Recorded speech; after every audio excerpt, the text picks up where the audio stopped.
अस्सलाम वालेकुम दोस्तों, कैसे हैं? उम्मीद है खैरियत से होंगे। मैं मोहम्मद इमरान।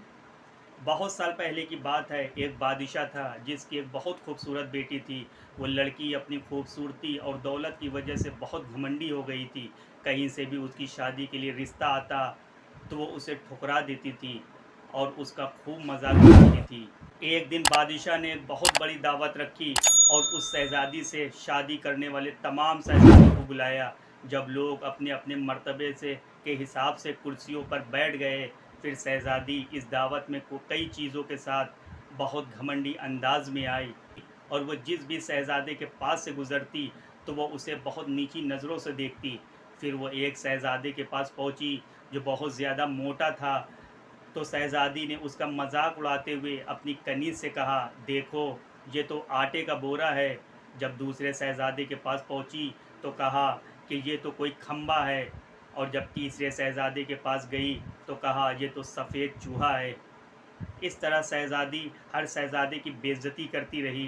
लेकिन एक शहजादों को तो देखकर उसे बहुत हंसी आई, क्योंकि उसने दाढ़ी रखी हुई थी। शहजादी ने उसका मजाक उड़ाते हुए कहा कि ज़रा देखो तो इसने कैसे अपने चेहरे पर घास फूस उगा रखी है। बादशाह ने जब ये देखा कि कैसे मेरी बेटी मेहमानों का मजाक उड़ा रही है तो बादशाह को बहुत गुस्सा आया और उसने ये भरे दरबार में ऐलान कर दिया कि शहजादी कोई शहजादों को पसंद करे या न करे, लेकिन मैं इसकी शादी किसी गरीब या फ़कीर से करवाऊंगा। इस ऐलान के बाद तमाम लोग वहाँ से चले गए। फिर कुछ देर के बाद वहाँ एक भिखारी आया जो गली मोहल्ले में गाने गाया करता था। फिर वो शाही महल के खिड़की के पास बैठकर गाने गाने लगा। जब बादशाह ने उसकी आवाज़ सुनी तो उसने अपने नौकर से कहा कि उसको बुला कर लाओ। तो नौकर फटे पुराने कपड़े वाले उस भिखारी को अंदर बुला कर लाया। फिर उस भिखारी ने शहजादी के सामने बहुत ही अच्छा और खूबसूरत सा गाना गाया और फिर बादशाह से इनाम मांगा। तो बादशाह ने कहा कि तुमने बहुत अच्छा गाना गाया है, मैं तुम्हें बहुत अच्छा इनाम दूंगा। मैं अपनी शहजादी की शादी तुमसे करना चाहता हूँ। ये सुनकर शहजादी बहुत ज़्यादा परेशान हुई, बहुत ज़्यादा ड्रामा करने लगी, लेकिन बादशाह ने उसकी एक न सुनी। बादशाह ने उसे डांटते हुए कहा कि मैंने मेहमानों के सामने ये वादा किया था कि मैं तुम्हारी शादी किसी भिखारी से करूँगा। अब मैं वो कसम पूरी कर रहा हूँ। उसके बाद बादशाह ने दोनों का निकाह करवा दिया और कहा कि अब तुम अपने शौहर के साथ जाने की तैयारी करो। रोती रही और रोते हुए उस भिखारी के साथ गई। रास्ते में वो एक शिकारगाह के पास से गुजरी तो शिकारगाह बहुत बड़ी थी। तो शहजादी ने भिखारी से पूछा कि ये शिकारगाह किसकी है। तो भिखारी ने कहा कि मैंने तो सुना है कि तुमने एक दाढ़ी वाले का मजाक उड़ाया था। ये शिकारगाह उसी दाढ़ी वाले की है। अगर तुम उस दाढ़ी वाले से शादी कर लेती तो ये शिकारगाह तुम्हारी होती। इसके बाद वो एक बड़े से बाग में पहुंची। ये बाग देखकर शहजादी ने पूछा कि ये बाग किसका है। तो भिखारी ने कहा कि ये बाग भी उसी दाढ़ी वाले का है। फिर वो एक बड़े अजीम व शान शहर में दाखिल हुई। इतना बड़ा और खूबसूरत शहर देखकर शहजादी हैरान हो गई और उसने पूछा, इस शहर का मालिक कौन है। तो भिखारी ने कहा, ये शहर दाढ़ी वाले के मुल्क में आता है। अगर तुम मुझसे शादी कर लेती तो ये सब तुम्हारा हो जाता है। शहजादी ने अफसोस करते हुए कहा, बहुत बड़ी गलती कर दी, काश मैंने उससे शादी कर ली होती। तो भिखारी ने नाराज़ होते हुए कहा कि मुझे उससे कोई फ़र्क नहीं पड़ता, मुझे उससे कोई मतलब नहीं। अब तुम मेरी बीवी हो, तुम मेरे होते हुए किसी दूसरे मर्द की बात क्यों कर रही हो? क्या मुझ में कोई कमी है? इसके बाद वो एक छोटी सी झोपड़ी के पास पहुंची।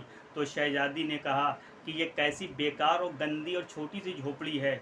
भिखारी बोला कि ये अब मेरा घर है और हमें साथ में यहीं रहकर ज़िंदगी गुजारनी है। तो शहजादी बोली कि तुम्हारा नौकर कहाँ है। तो भिखारी बोला कि हमें नौकरों से क्या, तुम खुद घर का अब सारा काम खुद कर सकती हो। तो चलो अब तुम आग जलाओ और मेरे लिए खाना बनाओ, मैं बहुत ज़्यादा थक चुका हूँ। लेकिन शहजादी को खाना पकाना नहीं आता था। वो भिखारी ने उसकी मदद की। कुछ देर के बाद उन्होंने उल्टा सीधा खाना पका कर खा लिया और सो गए। दूसरे दिन उसे भिखारी ने जगाया और घर का काम करने को कहा। शहजादी पूरा दिन काम करती रही और ऊपर से भिखारी की डांट भी सुनती रही। इसी तरह से उन्होंने कुछ दिन गुजार लिए। एक दिन भिखारी ने कहा कि मैंने जो कुछ कमाया था वो सब अब खत्म हो चुका है, तो अब तुम्हारी बारी है कमाने की। मैं तुम्हें लकड़ी ला कर देता हूँ, तुम उससे टोकरी बना लेना। यह कहकर वो जंगल में गया और टोकरी के लिए लकड़ी काट कर ले आया। शहज़ादी ने टोकरी बनानी शुरू कर दी। उसने पहले कभी इस तरह की मेहनत वाला काम नहीं किया था, इसलिए उसकी उंगलियां ज़ख्मी हो गईं और उनमें से खून निकलने लगा। यह देखकर उसके शौहर ने कहा कि तुम ये काम नहीं कर सकती, तुम्हें धागे ला कर देता हूँ, तुम मुझसे कुछ कपड़े बुन लेना। लेकिन वो ये भी ना कर सकी। तो उसके शौहर ने कहा कि तुम तो मेरे लिए बिल्कुल भी काम की नहीं हो, तुम तो कोई भी काम नहीं कर सकती हो, तुमसे शादी करके मैं पूरी तरह से बर्बाद हो गया हूँ। मैं कोशिश करता हूँ कि तुम्हारे लिए मिट्टी के बर्तन ला दूँ ताकि तुम उसे बाज़ार में जाकर बेच सको। इस बात पे घमंडी शहज़ादी ने कहा कि जब मैं बाज़ार जाऊंगी तो मेरे मुल्क के लोग मुझे इस हाल में देखकर मुझ पर बहुत हंसेंगे। तो शौहर ने कहा कि ये मेरा मसला नहीं है, अगर तुम भूख से नहीं मरना चाहती हो तो तुम्हें यह काम करना ही पड़ेगा। मिट्टी के बर्तन बेचने का काम बहुत अच्छा चल रहा था। लोग जब एक खूबसूरत लड़की को बाज़ार में बर्तन बेचते हुए देखते तो उस पर तरस खाकर उससे कुछ बर्तन खरीद लिया करते थे। तो भिखारी ने और बर्तन लाकर उसे दिए। इस दौरान एक सिपाही वहां से गुजरा तो उसने बर्तन लेकर उसमें लात मारकर तोड़ दिया और कहा कि दोबारा इस जगह रास्ते पर बर्तन मत बेचना।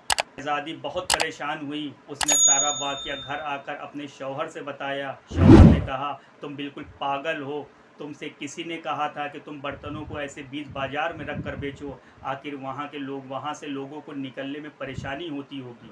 मुझे लगता है कि तुम ये भी नहीं कर सकती, ये तुम्हारे बस की बात नहीं है, तुम कोई काम की नहीं हो, तुम बिल्कुल आलसी और बेकार औरत हो। मैं शाही महल जाऊंगा, हो सकता है शायद तुम्हारे लायक कोई काम मिल जाए। ये कहकर वो शाही महल के लिए रवाना हो गया। शाम को वो वापस आकर शाम को वो वापस आता है और कहा कि तुम्हारे लिए शाही महल में मददगार बावर्ची की जगह मिल गई है, अब कम से कम हम पेट भर खाना तो मिल जाएगा। इस तरह वो घमंडी शहज़ादी एक मददगार बावर्ची बन गई। वो रोज़ सुबह से शाम तक बावर्ची खाने में रहती और रात को बचा हुआ खाना अपने घर ले आती। इस तरह दोनों मियाँ बीवी का गुजारा होने लगा। महल में आए हुए उसे कुछ ही दिन गुजरे थे कि उसने सुना कि महल में कोई बहुत ही बड़ा शाही प्रोग्राम है। जब मेहमान आने शुरू हुए तो शहज़ादी बावर्ची खाने की खिड़की से उन्हें देखने लगी। गुलाम कीमती कपड़ों में मेहमानों का इस्तकबाल कर रहे थे। हर तरफ शान शौकत और धूम-धाम नज़र आ रही थी, लेकिन शहज़ादी बिल्कुल मायूस और अपनी किस्मत पे रो रही थी और आंसू बहा रही थी और अपने तकब्बुर और बेवकूफ़ी पर पछता रही थी। उसी दौरान वहाँ कुछ कनीज़ें आईं जिन्होंने शहज़ादी को लजीज खाने दिए। शहज़ादी ने उस खाने को टोकरी में रख लिया और घर की तरफ चल दी। अभी वो महल के दरवाजे से गुजर ही रही थी कि अचानक बहुत कीमती पोशाक पहने हुए एक आदमी ने उसका रास्ता रोक लिया। शहज़ादी ने जब उसकी तरफ देखा तो ये बड़ी रानी वाला बादशाह था जिसका उसने मजाक उड़ाया था। वो खौफ से कांपने लगी। बादशाह उसे लेकर महल में पहुंचा। इतने सारे लोगों को देखकर उसका अपने ऊपर काबू न रहा और वो घबराहट में उसके हाथ से वो पोटली गिर गई। उसमें से खाना निकलकर चारों तरफ बिखर गया। तमाम दरबारी हंसने लगे। शहज़ादी का उस वक्त तो हाल ऐसा था कि जैसे लगता था कि ज़मीन फट जाए और वो उसमें गिर जाए, दफन हो जाए। उसने झटके से अपना हाथ छुड़ा लिया और भागना चाहती थी। फिर बादशाह ने उसे दोबारा पकड़ लिया। डरो मत, क्या तुम मुझे नहीं पहचानी? मैं वही भिखारी हूँ जो तुम्हारे साथ झोपड़ी में रहता था, और मैं वही सिपाही हूँ जिसने तुम्हारे बर्तन तोड़े थे। सब कुछ मैंने तुम्हारे लिए इसलिए किया क्योंकि मैं तुम्हें पसंद करता था और तुमसे शादी करना चाहता था। अब तुम्हारे घमंड का इलाज हो चुका है। मैं वही भिखारी हूँ जिसके साथ तुम रहा करते थे। अब तुम्हें अच्छा सबक मिल गया है। पिछली बातों को भूल जाओ और देखो हमारी शादी की तैयारी हो गई। उसी वक्त कनीज़ें आईं और उसे अपने साथ ले गईं। फिर शहज़ादी को नहलाकर उसे दुल्हन का लिबास पहनाया गया। फिर जब वो दोबारा वहाँ आई तो देखा कि उसके माँ बाप और तमाम दरबारी वहाँ मौजूद थे। लोगों ने उसे मुबारकबाद दी।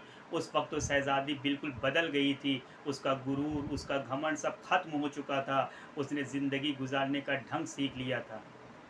दोस्तों, इस कहानी से हमें ये सबक मिलता है कि हमारे हालात ज़िंदगी में कैसे भी हों, हम अमीर हो गरीब हों, जिस हाल में हो, अपने रब का शुक्र अदा करना चाहिए और इंसान को कभी तकब्बुर और घमंड नहीं करना चाहिए। अगर आपको ये वीडियो इन्फॉर्मेटिव लगी हो और अगर आपने इस वीडियो से कुछ सीखा हो तो वीडियो को लाइक कर दें, चैनल में नए हैं तो सब्सक्राइब कर दें और बेल आइकन को प्रेस करना बिल्कुल ना भूलें ताकि आने वाली वीडियो आप तक जल्द पहुँचे।